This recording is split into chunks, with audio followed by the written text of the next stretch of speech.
jumping straight in this week with an amazing video from my very good friend Verena, who she couldn't wait to even put her clothes on before she took this WhatsApp video and sent it to me one morning. And it's just a perfect example of how supportive my friends have been through these last few weeks. The friends that have risen to the surface and supported me recently have just been incredible. And this Verena is a prime example. You would never guess it, but she actually works in a mortuary on a daily basis and is the happiest, most inspiring young woman I've ever met. So enjoy this. And just a quick warning, she does drop a couple of F-bombs. So if you don't want to hear them, then just skip through for a little bit. In the next couple of weeks, while you're packing up the flat, do you want a hand? Because it can really help having someone there to G you up when you're feeling either most low or like, you know, least fucking energized about it all. And it's such a momentous step for you packing up that flat, because you're closing one door and opening another, but it can often feel just like you're closing the door and you can't see the open doorway at that moment. So yeah, I totally understand what you're going through, having gone through it at the cemetery and lived alone at the cemetery for a good year on my own, and it was terrifying but absolutely enthralling and empowering at the same time. So I've just obviously watched your vlog and just become completely inspired. And talk to the chefs locally. That'll be your one of your ways into the community and the culture of Ontinyente. The chefs, the cooks, the restaurants, the cafes, they are going to be the real fucking heart of beating soul of that place, which you probably know already. And again, please forgive me for teaching you to suck eggs. I know not anything about this. I can just foresee how well you're going to do and how much people are going to love you when they get to know you there. I just think it's fucking awesome. You're just amazing, and I am jealous of you, but in the most loving way. Like, I am just so, because I'm so excited about what you're doing and what you can achieve and how awesome it's going to be. And yes, I'm completely naked with my tits out, so I'm trying not to show you them. But I couldn't wait until I got dressed to tell you all this, because you're so inspiring. So yeah, I'm going to fuck off now for a bit, but I might ring you later. Okay, I love you. Bye, bye. I'm just at Clapham Junction. Quite an exciting day. I'm heading down to Basingstoke because I am going to buy a left-hand drive car, Spanish registered, and you find them in Basingstoke apparently. So that's where I'm heading off to. I haven't had a car in my life since the beginning of the pandemic. So this is quite a big momentous moment, having my own car. No more Zipcar, amazing. Although Zipcar have been amazing, FYI. So yeah, journey down to Basingstoke today, look at this Hyundai, sexy motor, hopefully driving back with it as well.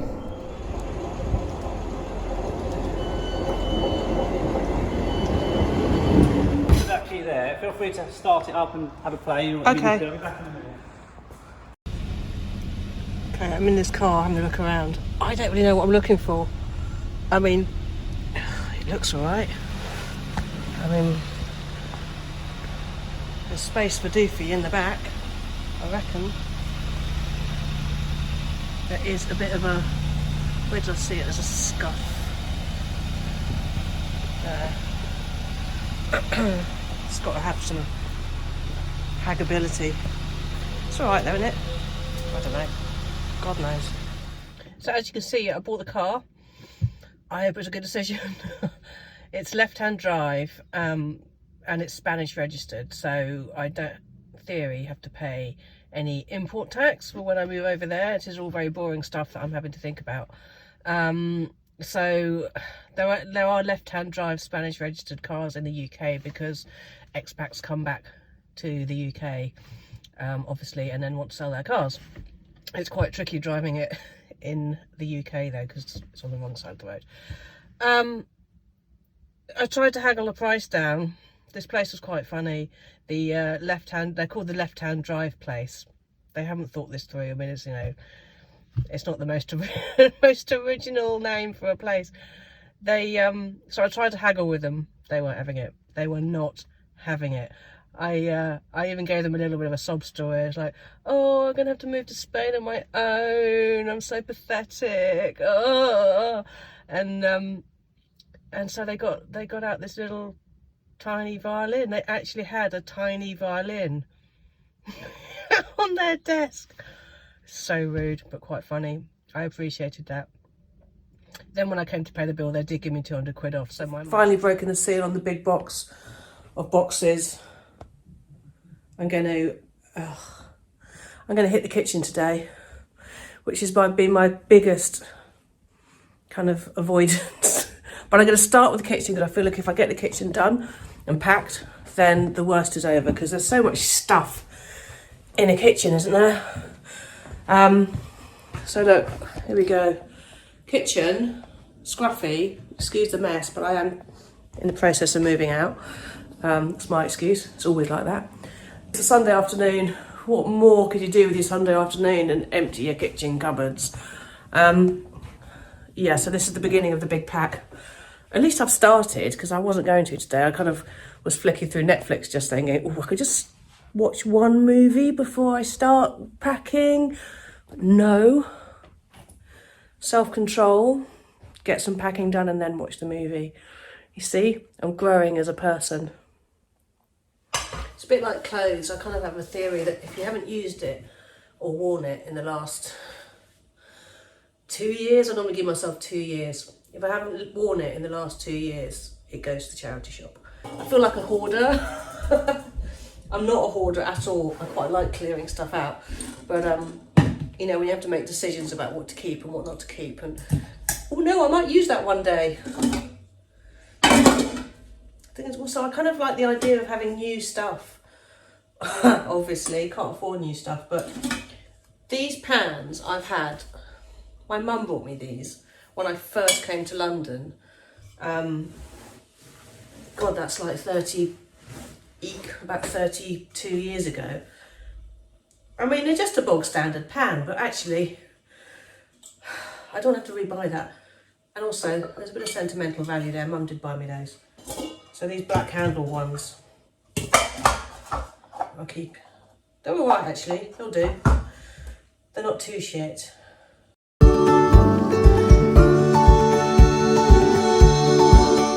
So I had an interesting chat with my most excellent friend Catherine this morning, who has been through quite a similar experience as I have. And we're not sure if this is a consequence of the trauma that we've gone through. And trauma is, you know, not a strong word to use, because actually when a relationship ends that suddenly, it is a shock and it is traumatic. So we've both experienced this trauma. Or is it our age? It's our decision-making skills have gone out the window. For instance, when I first got to the house for the first time, and it's, you know, as I've been banging on about, it's a big 3-story empty cavernous thing that needs stuff. I was shuffling around not knowing where to begin. So my first decision I made was to drive to a garden centre and look for a composter, because that's obviously important when you just move into a house. The other thing was I drove for an hour to IKEA in Valencia today, thinking I'm going to go to IKEA, I'm going to get loads of stuff, make it a bit more homely. And this actually, I have this problem when I'm in London. You go to IKEA and you think, I don't want any of this. So I couldn't make a decision on the most basic of things at that point. I did make a purchase, which I'll show you now. I mean, what even are they? I would never buy something like that, but I kind of panic bought. They were €2, so I felt that they were worth the investment. I'm not sure whether they're even a slipper. I wouldn't call them that. Could anybody share their experiences of decision-making issues post relationship end, or post anything really, over the age of 50? It might be an age thing, but I like to say it's the trauma. This is Mike, one of my Clapham Common friends, and he's got something to say about my decision-making skills. I'm sure you don't have a barbecue, do you? No? Well, Is that a you need to- priority? Is that more important than a composter? Yeah. Because it's going to be sunny, you'll be living outside most of the time, you won't be inside. You're right, I need a barbecue. That should You have been need- the first thing I bought. You do need, and you could have got that from IKEA. I've got slippers. I know, but you won't need slippers because The it's going floors to are be... cold. I need a slipper to shuffle around. I know, but you'll enjoy the cold floors when you've got the heat wave in the hot sun.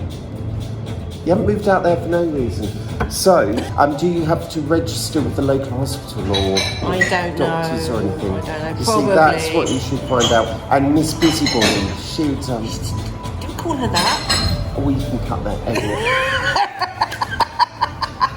I've lost a slipper. I think I may have packed it in one of these boxes. Despite the fact I'm a slipper down, I am carrying on regardless with the solo slipper. I don't know why I'm doing that. I feel that even though it's a dysfunctional pair of slippers, I am still going to wear one in the hope that the other one comes out of hiding. But that's the thing when you're packing up loads of stuff, your slippers go disappearing. So tune in next week and see if I do indeed find the other slipper. This is gripping content.